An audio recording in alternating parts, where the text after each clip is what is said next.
Warning, this content is for entertainment and educational purposes only. This video is brought to you by First Detachment Nutrition. Battle tested, expert formulated. Use discount code AB10 at checkout for 10% off. All right, folks, Big Paul here today. I've got a cool video for you.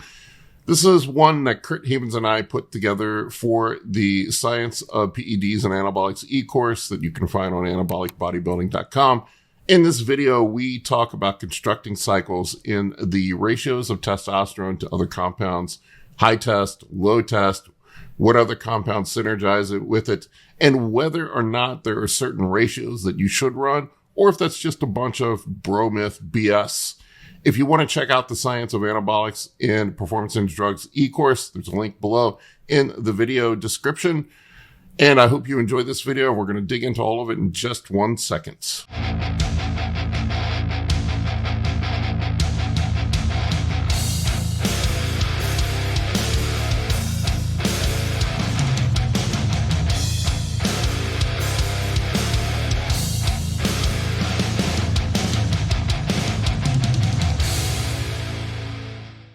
All right, folks, Big Paul here with Kurt Havens. We're going to talk about test doses today and dosing cycles appropriately and what we see, just variations between different people and different compounds that are mixed with the test and kind of, I don't know, we were talking about it beforehand. We see a lot of guys that want to have a prescribed formula for this stuff, and there really just isn't any.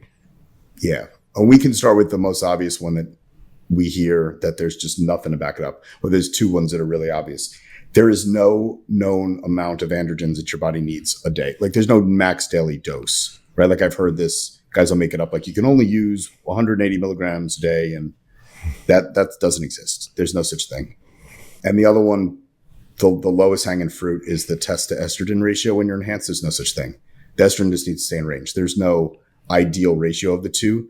There is somewhat of a ratio in natural people, but again, that those numbers are both the test and the estrogen that put in range. So what does it matter? Yeah, that drives me nuts, man. I see, like, there, especially a lot of the TRT doctors out there that talk about there's a ratio of estrogen to estradiol to testosterone. I don't know where the fuck they got this from. There's literally not one study that shows any of this stuff that I could find. No, there's not. I mean, I have now 8 years of education in that field, and I can tell you there's not a single piece of data that shows there's any ratio that exists. Not based on anything.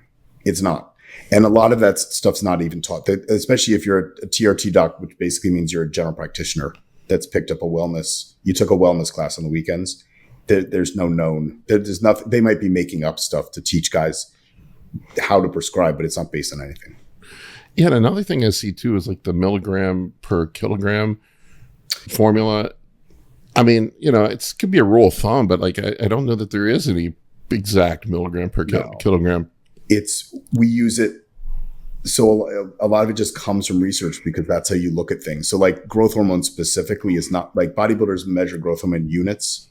In medicine, it's measured in milligrams. Like we don't ever talk about, you don't say in HIV you use 18 units. You say a high dose for HIV is 6 milligrams. That's how it's referred to, because it's not diluted the same. So you don't care about the units. And same with the milligram per kilogram, that's just used to standardize something for a study. There's no rule, right? And they've done studies with testosterone up to 4,300 milligrams a week in a controlled study. So that goes out the window of any, low tolerable dose. Yeah, I've heard the TRT dose tossed around like 2 milligrams per kilogram or something like that. That's based on nandrolone stuff from studies from HIV. Yeah, and I'm not really sure where people got that from, but I don't know. It's it's sort of like I get people all the time that ask me about ratios of test to other compounds and things like that too. I mean, I kind of, like, with me, I figured out, like when I'm running Primabol, and if I keep probably about the highest I can run my test without needing an AI is something like 80%. My Primabol dose is like 80% of my testosterone dose, and then somebody else, man, their estrogen's completely crushed at that. Everything's individual, and that's kind of it, right? We play with these things. The same with our clients. We have an idea where to start, but we have to play with them sometimes. And I think where the tolerance, one of the reasons why you can't have a milligram per kilogram standard dosing for those kind of things are your tolerance is based on your androgen receptor density, the classic AR, not so much the one on the cell surface, because that's going to be non-genomic stuff. So you see a lot of guys, especially when they start out this stuff, they don't have a ton of androgen receptors. So if they use, 200 or 300 milligrams, they get crazy side effects, right? Versus someone like you or I can easily run 3,000 milligrams of various things, not of a sole compound, but of various things put together and be totally fine. My body's using those things, for protein expression. Yeah, I'm the same way. I'm the same way now. I mean, when I was in my 20s, 300 milligrams was a high dose for me. I started having tons of side effects after 300 milligrams. Now, like, shit, that's like, I don't even know if that's enough to cruise on at this point. No, probably not. It's not for me. Which is something also, I don't know if you do this as well. I explain to guys when they want to push doses up higher initially, like in the beginning, when they want to keep going up and up and up, that the problem becomes you're going to need more down the road just to hold it. The more muscle you build with drugs, the more drugs it takes to hold that tissue. The more you build naturally, it's one of the many reasons why you should start lifting weights natural, not start doing drugs when you're 16, is that foundation that you build doesn't require drugs to hold. Yeah, I tell guys minimum effective dose. Let's start with the lowest effective dose and go from there. I think that's one of the things that maybe saved me from when I was in my 20s. I was working with Dante Trudel back then, and despite what some evidence-based gurus would say, Dante was very conservative. I mean, I would run really low cycles. Like, he'd have me run like 300, or 250, or I think the most I ever ran was 500 milligrams of testosterone under his guidance. And I got big. I grew. Yeah. Well, his principles are very different, I think, than most guys, right? Because he's doing better quality work less frequently, and you have a ton more rest, right? And more food. He's pushing food up. So yeah, it was food and training. You're going to grow because you're actually resting. Food and training is what he used to push. Makes sense, right? That typically makes bigger difference than the gear alone. Yeah, it was food and training was his methodology. It's just now that I'm older, I can't really do that anymore because my joints and connective tissue can't keep up with it. No, but he's not wrong in his principles. No, it was an excellent way for a young guy to train, and I didn't really use much gear. It's probably why I grew really quick when I got back. I mean, you saw the picture. I sent you the picture the other day of me when I was in my 20s. I think late 20s, early 30s, and I was 300 pounds. And I was fluffy, but I was strong. And I think the biggest cycle I ever remember running with him was 500 milligrams of test and 300 milligrams of deca. Something like that. Pretty standard. Yeah, back then, and then of course, now I just ran 3 grams on contest prep. Yeah. But I mean, that comes a time and size, right? Like, you require a lot more drugs just to keep that size, to keep making progress, to hold it in deficit.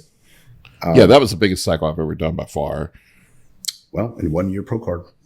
Well, no, I'm not going to say that, because that's not your work ethic won you your pro card. The drugs helped you hold your mass. Yeah, that's the thing. Steroids won your pro card, because that's not the case. There's plenty of guys that do lots of drugs that will never get a pro card. That's the thing that I try to remind young guys of sometimes is the PEDs facilitate harder work. They don't do the work for you. No, it's like adding another gear in your car. Yeah. And the unfortunate thing is a lot of guys don't take advantage of that, right? So there are natural people that definitely work very hard, right? But on steroids, you're able to work that much harder, and you should be taking advantage of that effort. Otherwise, they aren't going to do anything at a certain past like your first silly cycle. They're not going to do anything if you don't actually put the effort in. Yeah, I think a lot of guys discover that they get the newbie gains, and then they keep trying to crank up doses. They keep trying different compounds, and then they never recapture the thing. And it's really just the hard work, the incremental hard work over the time. But yeah, it got me a pro card. Yeah. That's another thing too, is the shifting around the ratios of testosterone to your other compounds, and which other compounds that you select in various stages of the game. I don't know how through each drug if you want, and kind of discuss how we'd run it. Sure. I don't know how you do it, but I For me, what I do is I tend to run higher doses of test when I'm growing. And when I'm trying to harden up, I shift it more to DHT derived compounds and run higher doses of the DHT derived compounds. I think I was at a 2-to-1 ratio coming into my show of DHT versus test. And then I yanked the tests at the end to harden up, like 10 days out. Nothing crazy. But, but the same thing is like when I'm prepping somebody, it really, I just see how they respond and react. That's all it is. I know I've 9 or 10 guys that are still up to competing that have not gone yet this summer, and all their cycles are different. Yeah, right? Some on trend, some not on trend, some on a couple 100 milligrams, some on significantly more than that. It totally depends on the person and the response. And I generally start, just like I did with myself, I start low and we titrate up based on tolerance and the need. If there's no need to increase it. Are you titrating guys up? That's usually what I do. I titrate. Yeah, up. For the same reason. And I feel like I learned that it's common sense, but I think you really put that in my head, because I think back in the day for myself, I would cruise and then it was time to just do a cycle and I would ramp right up to the dose. I'll make up a number. So if I were cruising on 300 milligrams and I was going to go to a gram, I'd go right to a gram, and then I'd have side effects. Yeah. And then that ruins the beginning of your cycle because you can't sleep. Your mood is in the toilet, right? Your estrogen's high. Nothing feels right. So instead of so now I increase it and I do the same with guys. And we fill out what they need. If they don't need any more based on their look and how they feel, what do you need to increase the drugs for? Yeah, I was actually pushing a little bit more and I backed down. I got up to, on my contest prep cycle, I started off 20 weeks out, coming off of a cruise, I think at 300 milligrams a test. And then I hit peak doses around 12 weeks out, which was 3 grams total. And then you kind of flip the ratio, the test. Yeah, I got as high as, 1,800 tests, I think, at one point. And then I pulled it down. That's a lot of tests. Yeah, it was too much for me. I don't know how Chase runs the high doses he does. I can't either. I can do 12. 12 is the top for me. I think 1,500 is about where I max out. And then just side effects at that point for me. Yeah, I just don't feel good. And, it's hard. For me, it's the battle with estrogen. Like I start getting, having to run AIs. And it's just watery and it's not tissue at that point. You're just bloated. Yeah, so that's the battle I fight. But I settled in around 12 weeks out. I got my doses dialed in, and then, talking to Roman, and he was just like, once you got it dialed in and you're progressing every week, don't change anything. I mean, that makes sense, right? And I just kind of sat there at a gram of test, a gram of EQ, and a gram of Primo and a gram of Masteron all the way into the show. Yep. And it worked. Really. And then dropped it, 10 days out. Yeah, it worked.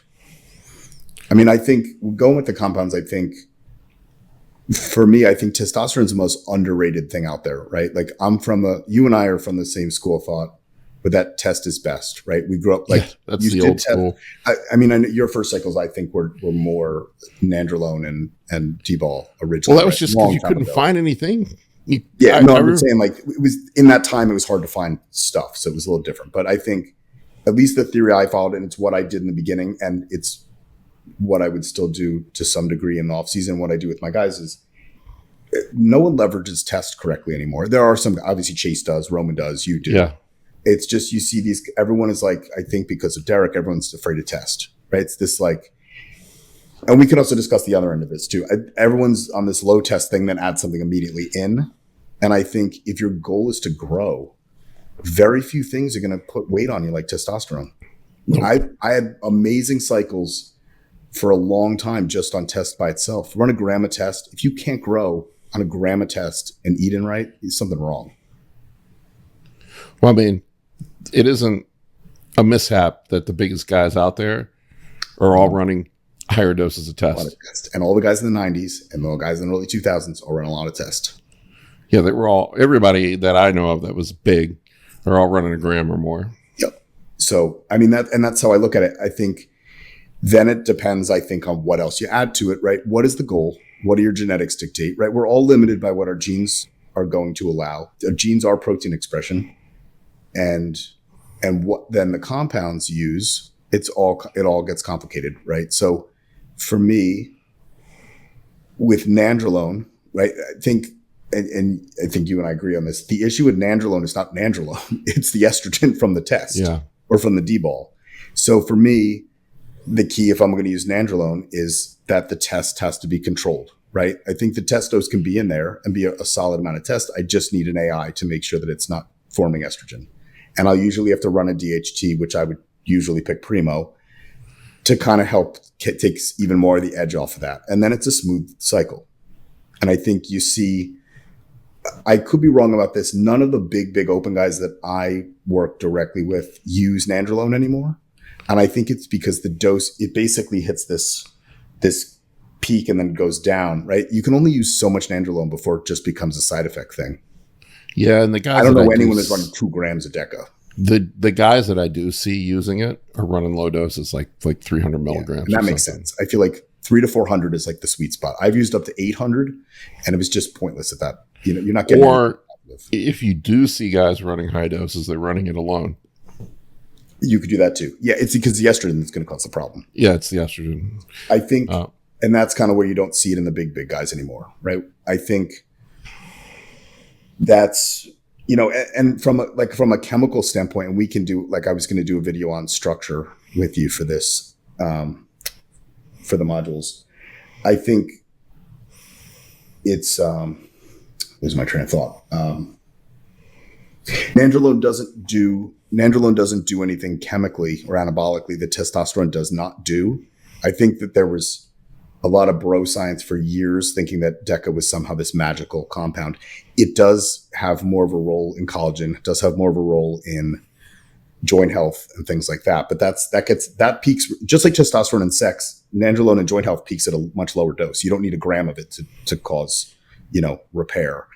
When you look at the genes that are expressed, it specifically seems to work better in disuse or injury states and not so much in states where you're pushing just pure anabolism. And that's why medically it's used in people that are bedridden with AIDS or anemia. It's not necessarily used. They don't give deca to racehorses. Right. They use equipoise, Trenbolone, things like that in animals.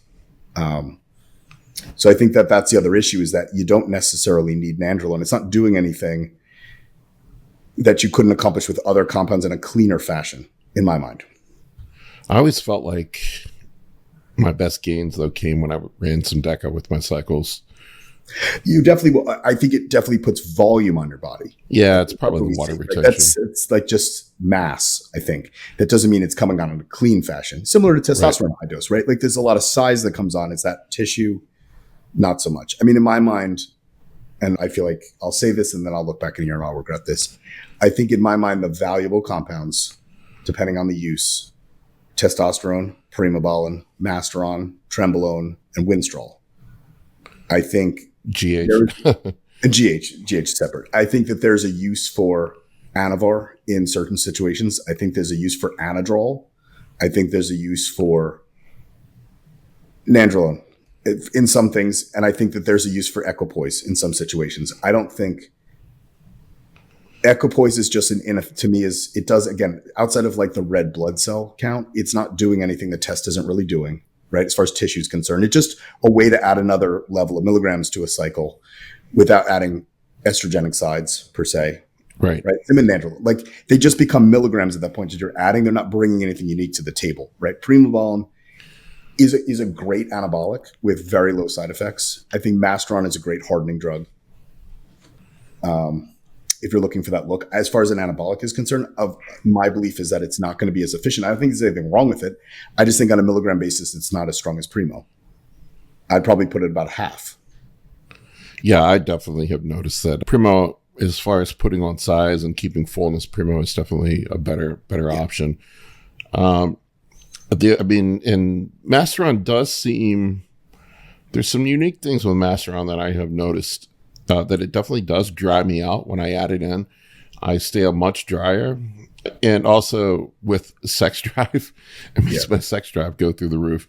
I have noticed that it does seem, and this may be a non-genomic effect, because if I remember right, it is a bit more androgenic than Primo, right? On paper, if it really is, it's hard to say. It does seem to drive strength a little bit more than Primo does. Yeah. I've noticed, but it's that could be non-genomic, that could be nervous system. The difference is very, very minimal.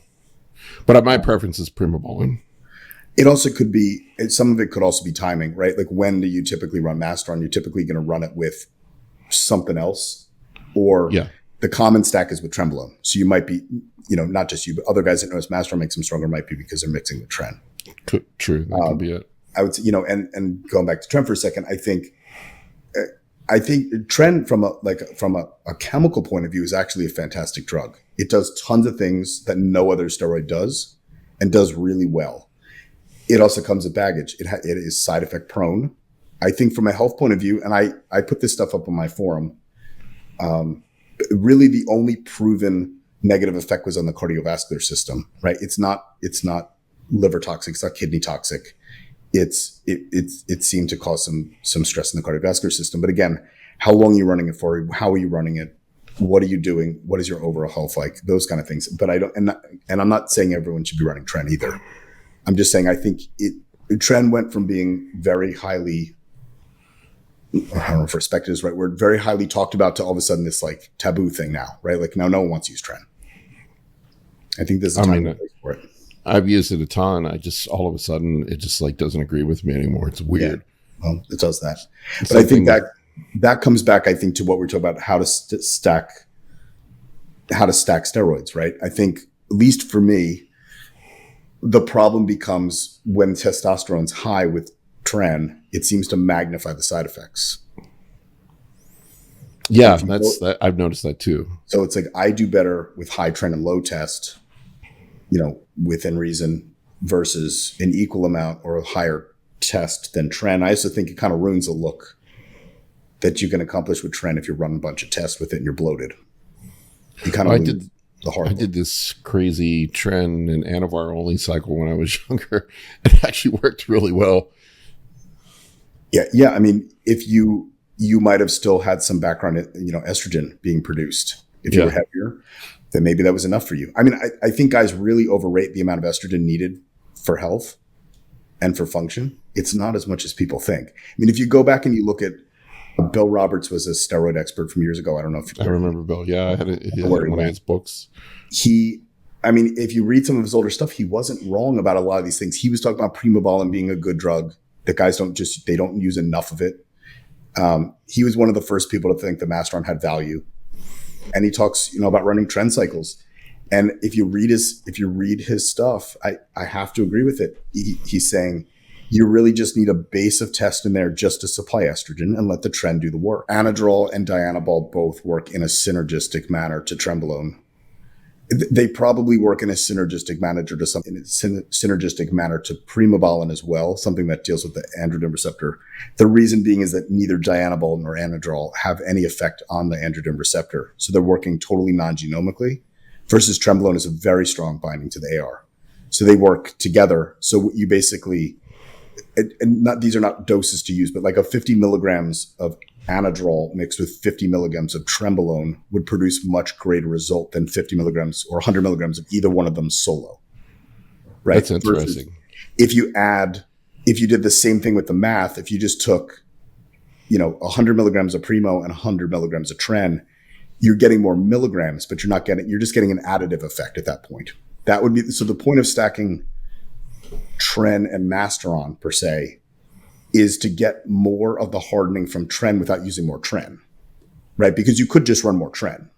Masteron's not necessarily doing anything Tren's not. It's just allowing you to get further along in that journey without adding more something that's giving you side effects. Versus if you use Anadrol with Tren, it magnifies the effect. Interesting. Like I'm not going to say the guy's name. There's a large social influencer out there. A lot of people think he's natural. He shows blood tests all the time. Testosterone always looks normal in the blood test because he runs Anadrol and Tren together. So he has no testosterone floating in his blood, but that's how he gets so big.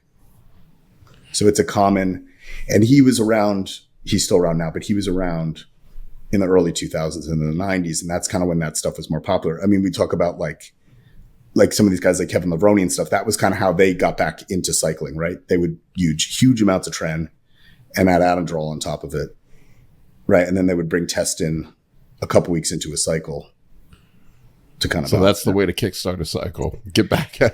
Yeah. I'd heard that story about Kevin. I don't know how true that is, but that's the way that he would, like when he would make his miraculous returns, that it was a shit ton of tren and Anadrol. It works. So yeah, so that's kind of the effect of those two mixed. And in that case, you don't need a ton of testosterone, because what's the testosterone doing there? Nothing really. You just literally need a little bit of bioidentical estrogen. And that depends on the person, how you function as far as how much test is needed. But you could easily run much lower tests in that case. And again, I don't know if for the average guy, I don't know if using Trenbolone in the off season makes a whole lot of sense either, unless there's a reason why you need to stay leaner, right? Just because it's disruptive to sleep and things like that, which is going to help you grow. I've seen guys occasionally use it to blast past plateaus or to recomp a little bit in an off season to clean up a little bit. I have seen that. It's weird, man. I've noticed like when I run it in the off season, I seem to tolerate it better than I do when I'm on contest prep. It's probably a hunger thing and not a trend thing, right? Maybe it's because I'm not stacking it with all the fat burners and stimulants and stuff, and then blood pressure's up. I always found that like if you're eating, same with Halo. I don't know if you've ever tried Halo in the off season. Oh no, not in the off season. I've used it like for like a week to kickstart something, or you just need your strength to go up. You notice that all of a sudden Halo's a totally different drug when you're fed.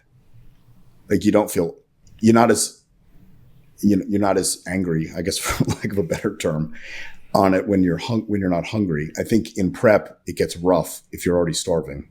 Same with tren. If you're using it and you're eating, and you can get some sleep, is it really that rough? I don't think so. Halo's a weird one for me. Like a lot of people talk about how it makes them angry. I get almost euphoric feeling from it. You said that. It's cool. Yeah, and I've heard other people say that. What was the most you've ever used? Like what would be a dose? 20. 40? 20 Okay. So 40 gets intense in not a good way necessarily. Yeah, I've never gone over 20. 40 is Halotestin in general, just so people watching that have not used Halotestin. Halotestin is for those generally that are mentally strong. It's not something that the average person should ever take. It's used for few weeks in contest. Yeah, I mean, the most I've ever run is 2 weeks at the end of prep. You don't need a lot. And it's very fast. Yeah, it's crazy, man. Like my workouts will suck at the end of prep, and one day of taking Halo, I'm back to off-season weight. You almost have to be careful not to tear things. Yeah, because you're strong, and you want to lift the weight. That's the other thing. I feel like aggressive. For me, like Anadrol makes me strong, but you're not necessarily more motivated to lift, right? Halo makes you want to lift things. Yeah, you don't get aggression with Anadrol like you do with Halo. No, Anadrol is just you get a big pump, like. You feel good for the first 2 weeks on Androgen until your appetite goes to shit. Then you go. But yeah, you're strong, but you're not like aggressive on it. It's a very like as far as like the feeling of Anadrol, I find it pretty mellow. Yeah. It just makes you big and strong. But Halo's like by day 2, you're very motivated to go to the gym and you're very strong. And like you said, you have to be careful because your strength will go up significantly. I almost felt like I should have run a little bit into my prep this year to keep my gym going with the Winstrol, but I figured I was running enough Winstrol that it's probably my liver would probably shit it out if I did both. Oh, shit your liver! Yeah, shit your liver out. Yeah. Yeah. So I mean, where are we standing with this? So I think test doses and the way you stack things are pretty individual. Right. I don't think there's any like one size fits all. I think guys in the beginning, like if you were in the first year or two of cycling, I think you can easily get by with just running test and titrate and playing with just test alone. Yeah. I don't think it's necessarily the appropriate time to be adding anabolics in there. And I don't think that adding 300 primo to 300 test is going to do anything that 600 tests wouldn't do. The look might be slightly cleaner.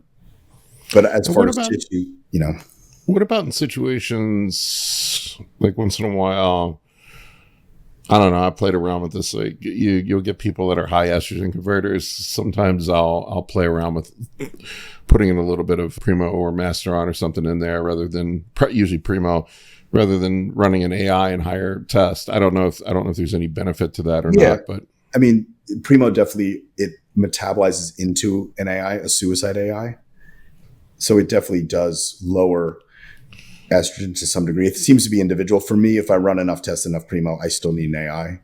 Other guys, like you think you said this earlier, I've seen guys that are run, 200 Primo and 300 or 400 tests, and it crushes their estrogen. Yeah. That's not the case with me. I find it does lower it a little bit on blood work, enough to kind of take the edge off. Or in a case where I might need a milligram of Remedex every other day, maybe it'll allow me to run 2 milligrams a week instead of 4. I saw a guy recently that I've talked to that even the slightest bit of Primo, and he crashes his estrogen. Those people are uncommon, though. I'd say more people than not are heavy converters. Yep. Yeah, very rare do you find guys that don't really aromatize. No, but that's a perfect example of how it's individual, right? So the cycle is not always test and Primo. Yeah. For some guys, test and Primo doesn't work at all. Same with test and Masteron. That seems to be the common one now. I think that was out of convenience, right? It was lack of supply of Primo, abundance of Masteron, and it seemed like it was like the new shiny thing on the block. So everyone wanted to try it. It's not that it doesn't work; it just doesn't seem efficient to me. That and a lot of the fake Primo was actually Masteron. That's from to begin with, or EQ. So EQ. I don't know. I mean, there's nothing wrong with that cycle. I just don't know if that would not be my first choice unless you're dealing with someone. I think I have one guy who's probably heavier on the higher aromatization side, but Primo does crush him too much. So we added Masteron to it because at least seems to manage the estrogen in some unknown way, but without crushing it. Right. So that's a good option. That's why you can't speak in absolutes on this stuff. And I get really hesitant when I hear gurus talking about absolutes on some of this stuff, like specific ratios and milligrams per kilogram and all this stuff. I mean, you sort of just have to see how the body reacts. And it's different, man. There's been this past year, last year in 2023, I didn't need an AI. And then this past year I have. So it's just weird how your body changes sometimes. I used to be able to run equipoise. I can't run equipoise anymore. It destroyed my estrogen. I can't run. Deca was one of my favorites in the past. I always ran it with my off-season cycles. I can't anymore. I just get really bad anxiety. Yeah, I mean, I think part of that just comes right as I don't know if mature is the right word, but as we grow in the sport. I just think our body gets used to different things, right? And it's just not going to react the same. I mean, equipoise, like we just talked about, is the same thing. So, I mean, there are guys that can run in EQ. So EQ, I was looking for the binding affinity. I can never remember it off the top of my head, and I know I sent it to you. EQ has a higher binding affinity and efficacy, meaning it holds on for longer to the androgen receptor than testosterone. So the highest I would ever run it is equal to test. Right? And there's some guys that can run a gram of EQ and a gram of test and be totally fine. The other guys that need to run it more like 3-2 test to EQ in order to manage it. And there's other guys that can't run it at all. I'm looking to see if I can find it. I sent it to you a while ago. I have it upstairs in a notebook. Yeah, I don't think this is correct. This one's saying that test is a higher. No, that's not correct. No. You're not going to find it anywhere. It's from a textbook. Yeah, so where that's the mistake is coming from, people are looking at the anabolic rating and basing it on that, and it has nothing to do with that. So DHT has, a 100 binding affinity to the androgen receptor. Testosterone has only 37%. So it's EQ is something in the 40s, so 49 or 50% or something. It's significantly stronger. Whereas if you're at your max saturation of androgens in your blood, the EQ can easily block testosterone from binding. So you're going to get multiple problems, right? So EQ will cause that issue where now testosterone can't bind. It aromatizes to estrone through androstenedione, and estrone actually acts as a SERM. So In the human body, men and women, estrone is actually the most abundant estrogen. We don't test for it, typically, E1, because it is not active. So it actually acts as a SERM. It binds to the estrogen receptor and it renders gene transcription useless. That's the body's kind of way of blocking some extra estrogen. What you find with EQ, because it aromatizes just to estrone, so now you block testosterone and you've blocked the estrogen receptor, and now testosterone can't do anything. So then you can break your dick with that. You get mood things. You get very anxious. Nitric oxide is mediated through estrone as well to some degree. So that's part of the reason why you're going to get the vascularity from EQ. So it's doing a couple things. So like if you can run it though, I suggest that you run your test higher than EQ. That way you're not bombarding your body with something that has potential to block multiple receptors. Yeah, I've always tolerated EQ well, other than it raising my hemoglobin and hematocrit. A lot of stuff doesn't raise my hemoglobin and hematocrit, but EQ seems to be does it pretty aggressively for me. What about Anadrol? Oh yeah, Anadrol. I think everybody gets the same thing with Anadrol. Yeah, that's what it's kind of used for. I love these dudes that you see, the strongmen and stuff, when they're doing deadlifts and they're blowing blood out of their eyeballs and ears. Blood pressure is probably 200 over 100. Oh, yeah. Okay, I found it here. So affinity to the androgen receptor. So DHT has 100% affinity to the androgen receptor. And that's used as... with the exception of methyltrianolone, it's used as the baseline. So like sometimes we use methyltrianolone to test as a hot ligand, basically to test the androgen receptor, but DHT is a lot easier to get and it's not toxic. Testosterone only has a 31% binding affinity to the androgen receptor, and Boldenone has 49%. Okay. So I'm going to save that because I feel like we talk about this a lot. I can never remember what it is off the top of my head. So that is from an endocrinology textbook in medical school. That's not stuff from the internet. That was done. You look on the internet, it says the opposite. Yeah. So that's actually taken from lab work on these different drugs. I have the affinities for all of them because it has the ones that are no. Masteron has no. We don't know what the affinity for the AR is. We don't really know a lot about Masteron, do we? We don't know anything about Masteron except that it's binding to sex hormone binding globulin. That's the only known binding we know to it. It was never studied because it was never, when it was released, they did Anadrol, Masteron, and Superdrol at the same time. Superdrol just means because carbon 2 is super saturated, meaning there's double oxygen on there. It's not a play on the word super Anadrol. It just became that over time. So Superdrol was the official actual name for it. Interesting. Because it's a super saturation. It's not like this cute, I thought it was just some cute bro name for it. No, so that's actually why it's called Superdrol. It was never intended to be like a super Anadrol either. Like it wasn't going to be better than Anadrol. They knew Anadrol was much more efficient. Interesting. Superdrol was very liver toxic, so they shelved it. And then it didn't come back until that supplement company tried to pass it off as a supplement years later, 40 years later. Anadrol basically looked to be the most efficient one for anabolism, and they immediately approved it for anemia and bone loss and wasting and stuff like that because that's really what it worked well for. And Masteron, basically in the initial study with the rats, didn't do a whole lot of growth. It seemed to actually prevent growth of other things. So they use it as an anti-proliferant agent. It was an anti-proliferation. It literally went right to breast cancer. So it was never used. And that's the thing. So it was never studied because no one ever cared. It wasn't like, there was no scientist that was like flipping through drugs to find something and they were like, what about Masteron? It wouldn't even be considered because it was just considered an anti-proliferant agent. So it was never studied. Interesting. They know, no, it does grow some tissue, right? I mean, at least in women with AIDS and women with cancer, it grew some tissue, but like how you can extrapolate tissue growth in a woman with terminal breast cancer on Masteron to a bodybuilder on Masteron, I don't think you can. Right? I think that's the only study that shows that it grew tissue. That's why it's always confused me why guys are using it in the off season. I would think the only real benefit of using it in the off season is it'll just allow you to run your test higher.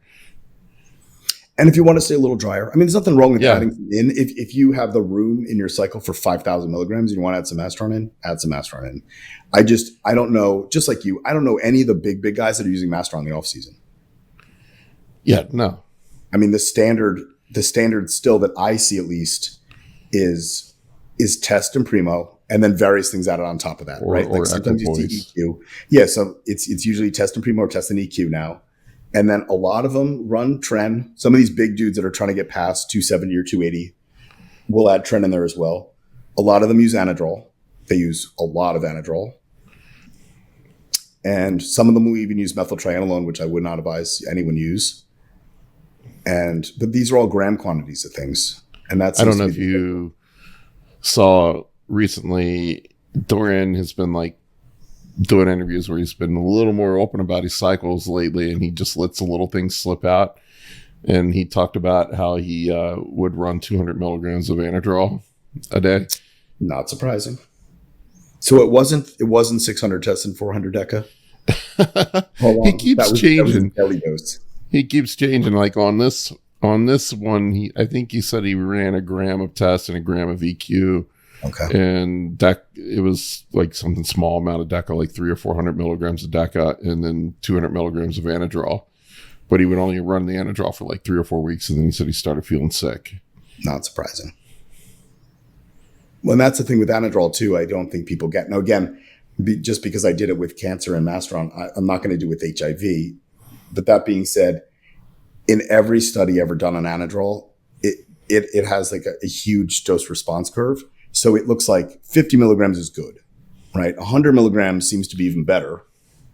150 actually seems to be, it depends. Some studies show it's a little better than 100 and some show that it's not. And then after 150, it seems to do nothing.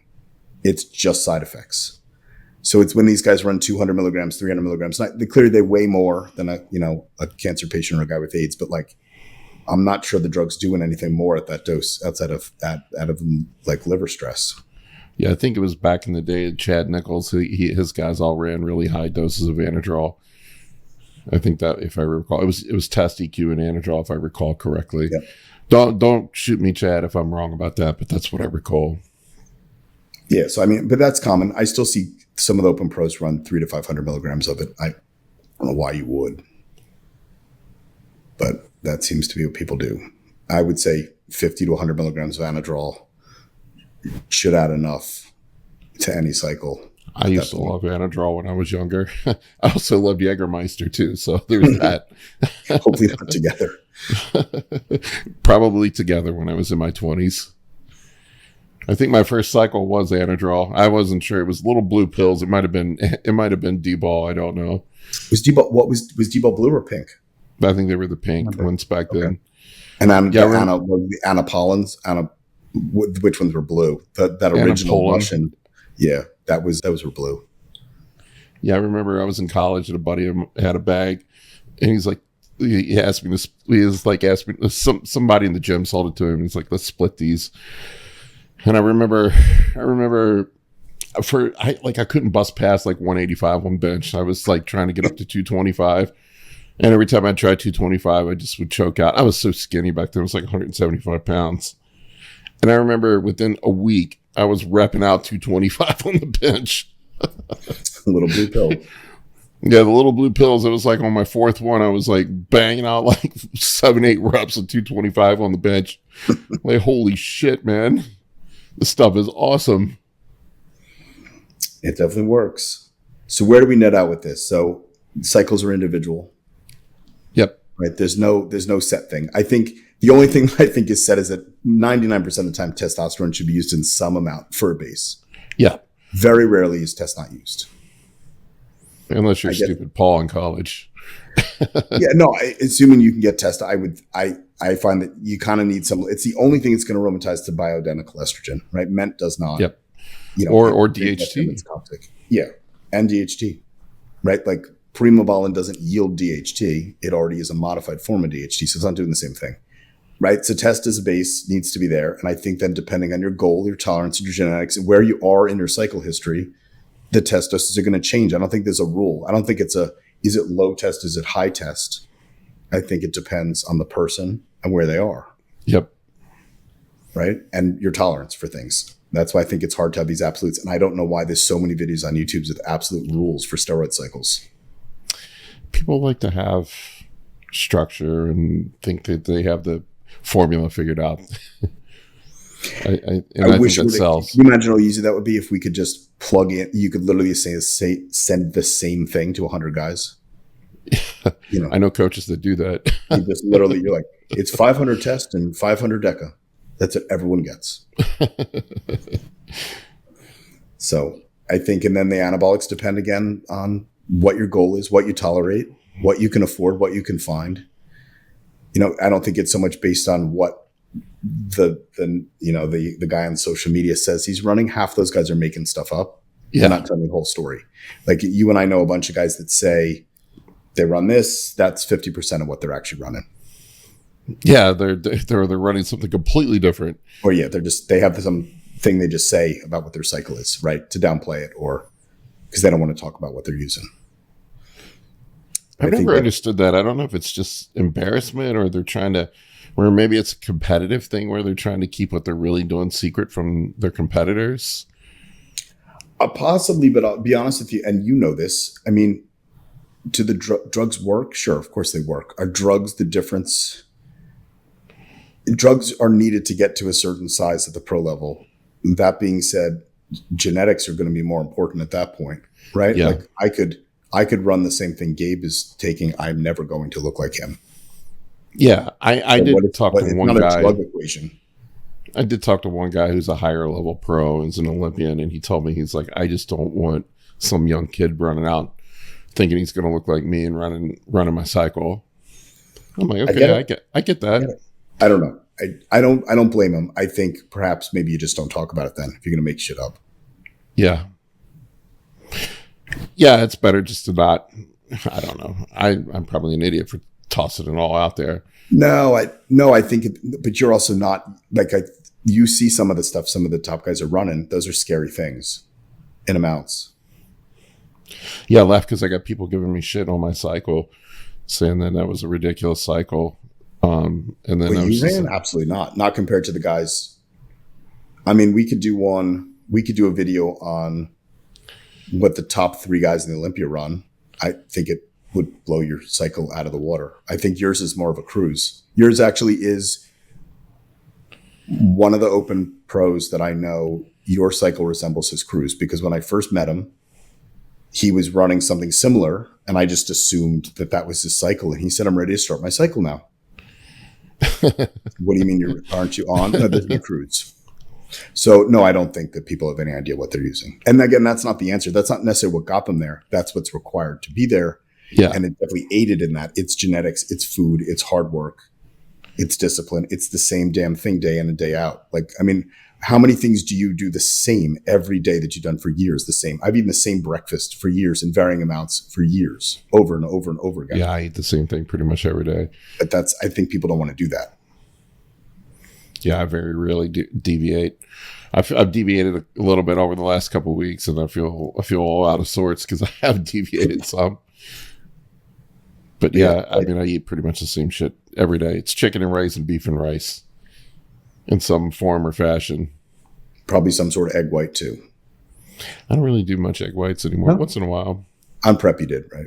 Yeah, here and there. Egg whites upset my stomach. Oh, okay. But I don't know. I think the moral of the story is here, keep it simple. There's no one size fits all to every cycle.